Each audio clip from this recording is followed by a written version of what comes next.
पुजारी गेट खोलते आज सेल्फी लेने से, ठाकुर जी के साथ सेल्फी लेने से, खाटू वाले के साथ सेल्फी लेने से।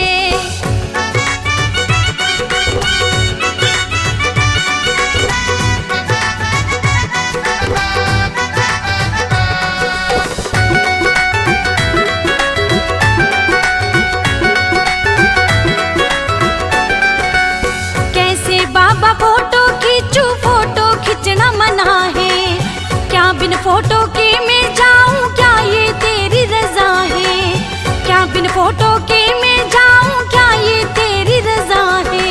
बड़ी दूर से आया पुजारी, बड़ी दूर से आया पुजारी, मन में है ये आस सेल्फी लेने से, ठाकुर जी के साथ सेल्फी लेने से, खाटू वाले के साथ सेल्फी लेने से।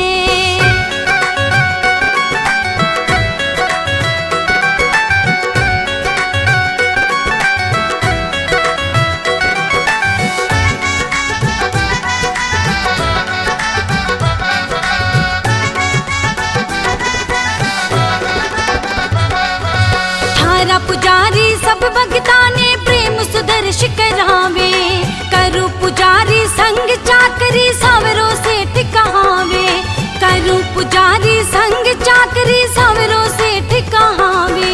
कह दे मेरे ठाकुर जी से, कह दे मेरे, कोई कह दे मेरे ठाकुर जी से, करूँ तेरा धन्यवाद सेल्फी लेने से, ठाकुर जी के साथ सेल्फी लेने से, खाटू वाले के साथ सेल्फी लेने से।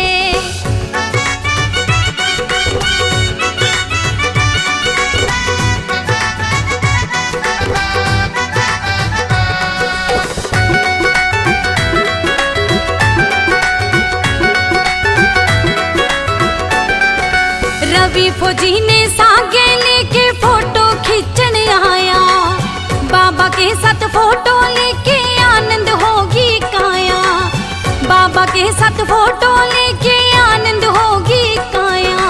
थारी सुनीता खड़ी पास में, थारी सुनीता, ओ थारी सुनीता खड़ी पास में, दोनों जोड़े हाथ सेल्फी लेने से, ठाकुर जी के साथ सेल्फी लेने से, खाटू वाले के साथ सेल्फी